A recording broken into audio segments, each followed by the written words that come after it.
আসসালামু আলাইকুম দর্শক, মোহাম্মদ আখতারুজ্জামান বলছি। ফিশারিজ বাংলাদেশ চ্যানেলটি বিশ্বের যে প্রান্ত থেকে দেখছেন সেই সমস্ত মাছ ও চিংড়ি খামারি ভাই বোনদের স্বাগত জানাচ্ছি। আশা করছি আপনারা ভালো আছেন।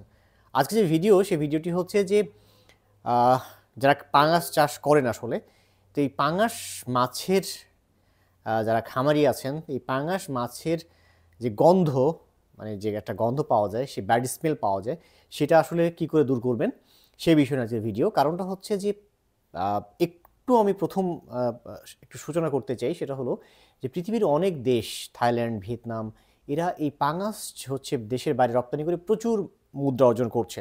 বাট আমরা আমাদের হচ্ছে এই পাঙাশটাকে একেবারে গরিব শ্রেণীর খাদ্য হিসাবে মানে রেখে দিয়েছি শুধুমাত্র কিছু অযত্ন অবহেলার কারণে। আমরা চাইলেই কিন্তু এই পাঙাশকে হচ্ছে দেশের বাইরে রপ্তানি করতে পারি। তো এই পাঙাশ মাছের আসলে গন্ধ কেন হয় এবং তা দূর করতে হচ্ছে আপনি কী করবেন সেই বিষয়ে নিয়ে আজকের ভিডিও। তো চলুন শুরু করি। প্রথমে যেটা বলতে চাচ্ছি সেটা হচ্ছে যে পাঙাশের ক্ষেত্রে খুব গুরুত্বপূর্ণ একটা বিষয় হলো যে এই মাছটা হচ্ছে খুব ভালো মাত্রায় উৎপাদিত হয় বাংলাদেশে, কিন্তু দাম খামারিরা খুব কম পান, খুবই কম পান। মানে বিভিন্ন কারণ আছে এর পেছনে। তো বাজে গন্ধের কারণে কিন্তু হচ্ছে প্রথম যে বিষয়টা, অনেক বাজে গন্ধের কারণে এই যারা কনজিউমার, যারা খায় এই মাছ, তারা হচ্ছে খেতে চায় না এই বাজে গন্ধের কারণে। তো গন্ধের কারণটা কি, এটা যদি আমরা একটু প্রথমে বলি যে এই পাঙাশে হচ্ছে গন্ধটা কেন হয়। পাঙাশের গন্ধটা হয় হচ্ছে দুইটা জিনিসের উপস্থিতি, দুইটা অর্গানিজমের উপস্থিতি। একটা হচ্ছে ব্লু গ্রিন অ্যালগি, যেটা নীলাভ সবুজ শৈবাল বলি, সেটার একটা উপস্থিতি। আর একটা হচ্ছে অ্যাক্টিনোমাইসিটিস নামে হচ্ছে ব্যাকটেরিয়া। এই দুইটার হচ্ছে উপস্থিতি কিন্তু হচ্ছে আপনার এই দুইটার মধ্যে ব্লু গ্রিন অ্যালগি এবং অ্যাক্টিনোমাইসিটিস, এরা হচ্ছে দুইটা হচ্ছে রাসায়নিক পদার্থ নিশ্চিত করে। একটা 2 মিথাইল আইসোবৈরোনিল একটা হচ্ছে, আর একটা হচ্ছে নিওল, আর একটা হচ্ছে আপনার জিওসমিন। এই দুইটা আপনার মানে দুইটা এই গন্ধ তৈরি করার জন্য দায়ী।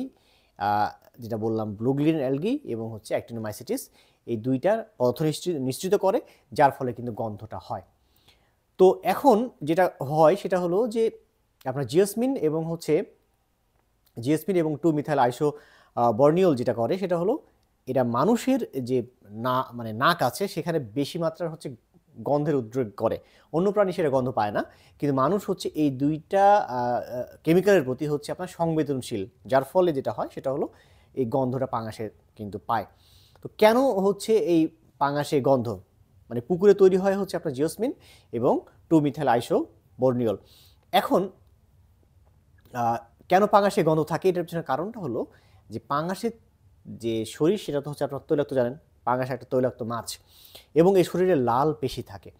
তো এই দুইটাতে কিন্তু আবার হচ্ছে এই পাঙাশের যে তৈলাক্ত ত্বক এবং এই চর্বিতে আবার ডার্ক মাসেল থাকে, যেখানে আপনার কি বলবো জিওসমিনটা এবং হচ্ছে হচ্ছে 2 মিথাইল আইসোবৈরোনিলটা জমা থাকে। এই জমা থাকার কারণে অন্য অন্য মাছের ক্ষেত্রে যতটা জমা হয় তার চেয়ে বেশি জমা হচ্ছে এদের শরীরে। এই শরীরে জমা হওয়ার জন্য আপনার পাঙাশের গন্ধটা বেশি থাকে। এখন আপনি তার পাঙাশকে হচ্ছে কি বলবো ট্রিটমেন্ট করবেন না, আপনি যেটা করবেন সেটা হলো পাঙাশ যেখানে বাস করে যে পুকুর, সেখানে ট্রিটমেন্ট করবেন। কি করতে পারেন আসলে এই গন্ধটা যেন না থাকে এই পাঙাশের, এই জন্য কী করতে পারেন? আমার হচ্ছে যতটুকু স্টাডি এবং যতটুকু হচ্ছে আমি হলো খামারিদের সাথে আমার কমিউনিকেশন আছে, সেখানে আমি দেখেছি যে যারা পুকুরে নিয়মিত প্রোবায়োটিক ব্যবহার করছেন, পুকুরে প্রোবায়োটিক ব্যবহার করছেন এবং খাদ্যে যারা প্রোবায়োটিক ব্যবহার করছেন, তাদের খামারের মাছে কখনো এই গন্ধ থাকবে না। ঠিক আছে?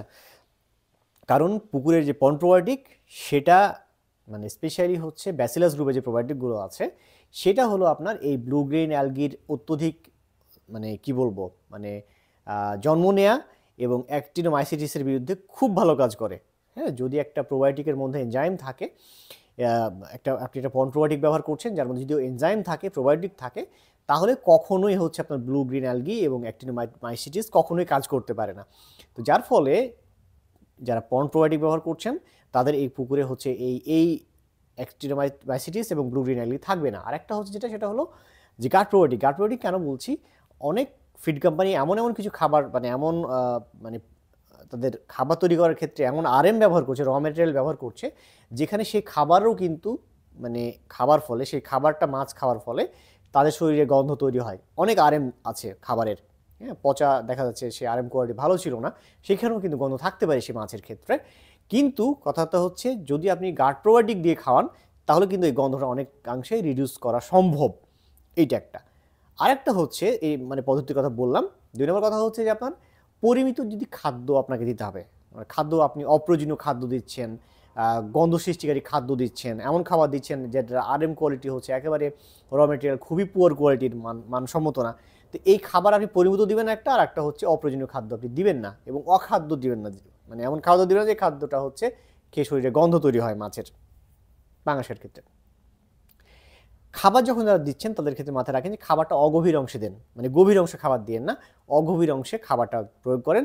তাহলে কিন্তু হচ্ছে সেই খাবারটা পচে হচ্ছে এই মানে কি বলবো, অ্যাক্টিনোমাইসিটিস এবং ব্লু গ্রিন অ্যালগির তৈরি যে পরিবেশ, এই পচা খাবার কিন্তু তৈরি করতে সাহায্য করে।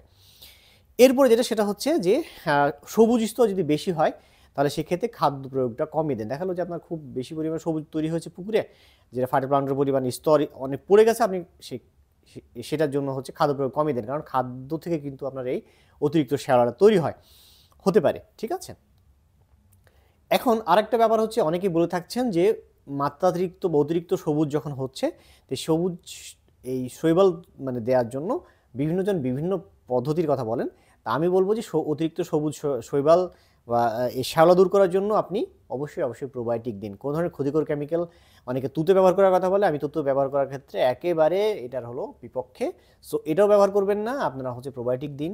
এই প্রোবায়োটিক হচ্ছে বেশ কিছু ভালো মানের প্রোবায়োটিক আছে, যে প্রোবায়োটিকগুলো হচ্ছে আপনার এই সবুজ কন্ট্রোলের, মাত্রাতিরিক্ত ফাইটোপ্ল্যাঙ্কটন কন্ট্রোলের জন্য খুবই ভালো। সো তুতে ব্যবহার করবেন না। তো এই মোটামুটি পাঙাশ মাছের গন্ধ যেন না হয় সেজন্য একটা প্রিভেন্টিভ আপনাদের একটা উপায় আমি বললাম, এটা ব্যাপার।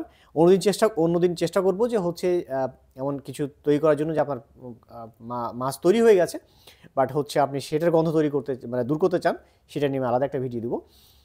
আশা করছি ভিডিওটি আপনাদের কাজে লাগবে। ভিডিওটি ভালো লাগবে চ্যানেলটি সাবস্ক্রাইব করুন। আপনাদের এই সংক্রান্ত যদি কোনো প্রশ্ন থাকে তাহলে কমেন্ট সেকশনে কমেন্টস করুন, আমি চেষ্টা করবো আপনাদের প্রশ্নগুলোর উত্তর দেওয়ার জন্য।